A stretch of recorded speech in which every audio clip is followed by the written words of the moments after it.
ఇక్కడికి వచ్చేసిన అందరికీ నమస్కారాలు. 2013 ఫస్ట్ రామకృష్ణారెడ్డి గారు రావడం ఇండస్ట్రీలో పెట్టడం జరిగింది ప్రొడ్యూసర్గా. అప్పుడే ఎంతో ప్యాషన్లో వచ్చిన ఆయన ఎక్కడ కాంప్రమైజ్ అవ్వకుండా ఒక ప్రొడ్యూసర్గా కూడా సక్సెస్ అయ్యారు. సినిమా కొంచెం అటు ఇటు అయినా ఇది కూడా మంచి సబ్జెక్ట్. అది మధ్య మధ్యలో వచ్చి శ్రీకాంత్ గారు ఈ సీన్ ఇలా ఉంటే బాగుంటుంది, అలా ఉంటే బాగుంటుంది అని చెప్పిన సీన్స్ అన్ని చాలా అద్భుతంగా ఉండేవి. కానీ అప్పుడు ఆ సీన్ తీసి ఉంది కావాలి.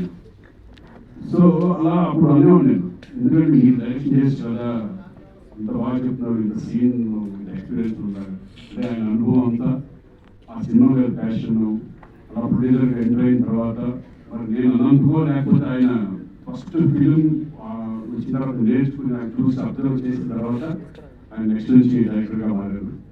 డెఫినెట్గా చాలా మంచి ప్యాషన్ ఉన్న ప్రొడ్యూసర్ అండ్ డైరెక్టర్గా వచ్చారు ఆయన. ఈ సక్సెస్ అవ్వాలని మనసుకు కోరుకుంటున్నాను. అలాగే దేవగుడి మంచి టైటిల్, టీజర్ చాలా బాగుంది. ఎస్పెషల్ నాకు ఆ సాంగ్ ఆర్ఆర్ సాంగ్ చిత్రం గారు పాడిన సాంగ్ చాలా రోజుల తర్వాత బ్యూటిఫుల్ సాంగ్ దాంట్లో సగం కథ నాకు చిన్నప్పుడు ఫ్రెండ్స్ లేకపోతే కొంచెం అర్థమైంది. బట్ నేను అనుకునే రియల్గా జరిగిన స్టోరీ అని నేను అనుకుంటున్నాను. ఫ్యాషన్ బ్యాక్డ్రాప్లో రియల్గా జరిగిన స్టోరీ డెఫినెట్గా అదే అనుకుంటున్నాను. నేను రియల్గా జరిగింది అనుకుంటాను.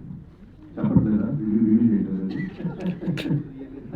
ఓకే, నాకు ఏ ఇన్సిడెంట్ ఫ్యాషన్ బ్యాక్డ్రాప్ రియల్గా జరిగిన స్టోరీ అనుకుంటున్నాను. అవ్వాలని కోరుకుంటున్నాను. ఎందుకంటే రియల్ స్టోరీ సక్సెస్ అయ్యే ఛాన్సెస్ ఎక్కువ ఉంటాయి. దాన్ని రిలీజ్ అయితే కూడా బాగుంటుంది. నాకు ఒకరికి రిలీజ్ చేశాడు. నేను చెప్పేస్తున్నాను డెఫినెట్ ఇది ఒకళ్ళ గురించి ఫ్యాషన్ బ్యాక్గ్రౌండ్లో రియల్గా జరిగిన స్టోరీ. ఇది డెఫినెట్గా ఇది బాగుంటుందని నేను ఎక్స్పెక్ట్ చేస్తున్నాను. అలాగే దీంట్లో రెండు అభినవ్ అలాగే ఆయన కష్టపడి వచ్చాను, ఎంత స్ట్రగుల్గా ఈ సినిమా మీద ఎంతో నమ్మకం పెట్టుకుంటున్నారు. ఎందుకంటే ప్రతి ఒక్కరు కూడా బిగినింగ్లో ఇండస్ట్రీలో మేము వచ్చినప్పుడు కూడా ఒక ఆశ, సినిమా ఇండస్ట్రీలో నిలబడుకోవాలని ఒక ఆశ ఉంది. డెఫినెట్గా అది ఫుల్ఫిల్ చేసుకోవడానికి చాలా కష్టపడాల్సి వస్తుంది. సక్సెస్ ఫెయిల్యూర్స్ తట్టుకుని మనం ముందుకు వెళ్ళడమే మనం చేయాల్సింది. మన చేతిలో ఏముండదు. మన హార్డ్ వర్క్, మన సిన్సియారిటీ, అలాగే దాని గురించి ముందుకు వెళ్తామే. డిసప్పాయింట్ అనేది సినిమా సక్సెస్ఫుల్ ఫెయిల్యూర్స్ చాలా చూస్తూ ఉంటాం. డిసప్పాయింట్ అవ్వకూడదు. దాన్ని ఎదుర్కొని ముందుకు వెళ్ళడమే మనం చేయాల్సిన పని.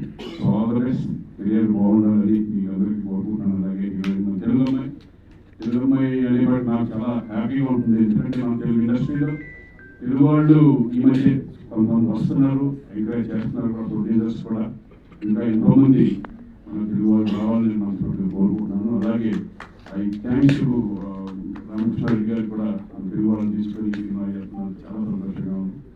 ఈ సినిమా మీకు మొన్న కలిసినప్పుడు చాలా కాన్ఫిడెన్స్ చెప్పారు. దేవగుడి డెఫినెట్గా మేము ఇష్టపడతామని చెప్పేసి. ఎందుకంటే ఇప్పుడున్న సిచ్యువేషన్స్ మనందరికీ తెలుసు. సినిమా ఆడవాళ్ళ పబ్లిక్ అనేది రావాలి, ఆ సినిమా మీద ఒక బజ్ రావాలి. డెఫినెట్గా కొన్ని సినిమాలు ఈ మధ్యలో మనం చూసిన సినిమాలు అయితే కనుక సినిమా బాగుంటే, కంటెంట్ బాగుంటే కనుక డెఫినెట్గా ఆదరిస్తారు. డెఫినెట్గా ఈ సినిమాను కూడా ఆదరిస్తారని నేను నమ్ముతున్నాను. మీ అందరికీ ఆదరవేసి చెప్తున్నానండి. అలాగే ఈ టీం అందరికీ, హీరో హీరోయిన్స్కి, టెక్నీషియన్స్కి అందరూ, అలాగే మా ప్రొడ్యూసర్ డైరెక్టర్ గారికి, ఇలాంటి వాళ్ళు ఇండస్ట్రీలో సక్సెస్ అయితే కనుక మంచి మంచి సినిమాలు వస్తాయి. ఎందుకంటే మీరు ఆల్రెడీ డబ్బులు బాగా సంపాదించి ఇండస్ట్రీలో కూడా ఆ ప్యాషన్ అనేది నిజంగా ఒక 2 సినిమా సక్సెస్ అయితే మీకు మంచి మంచి సినిమాలు చేయడానికి ఒక ఇంట్రెస్ట్ అవుతుంది. సో ఈ సినిమా విజయవంతం మనస్ఫూర్తిగా కోరుకుంటున్నాం. All the best. December 19th release అవుతుంది థియేటర్లో. అందరూ చేయండి. Thank you very much.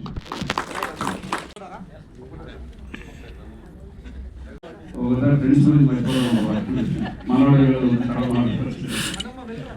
Raghunath beginning మన కెరీర్ నుంచి కూడా మేము ఫ్రెండ్స్ నుంచి ఇప్పుడు కలుస్తూ ఉంటాం, కొన్ని ఫంక్షన్లో కలుస్తూ ఉంటాం. So wonderful artist. ఒక సింగర్గానే కాదు, నేను చూశాను ఆల్రెడీ కొన్ని సినిమాలు. ఇది చాలా మంచి ఆర్టిస్ట్, ఫ్యాక్షన్. ఆ సినిమాలో కూడా ఫ్యాక్షన్ 2 సినిమాలు ఫ్యాక్షన్ కనిపించాను నాకు. So very happy. మంచి క్యారెక్టర్ దొరికినందుకు సినిమాలో ఇది సక్సెస్ అయ్యి ఆర్టిస్ట్ కావాలని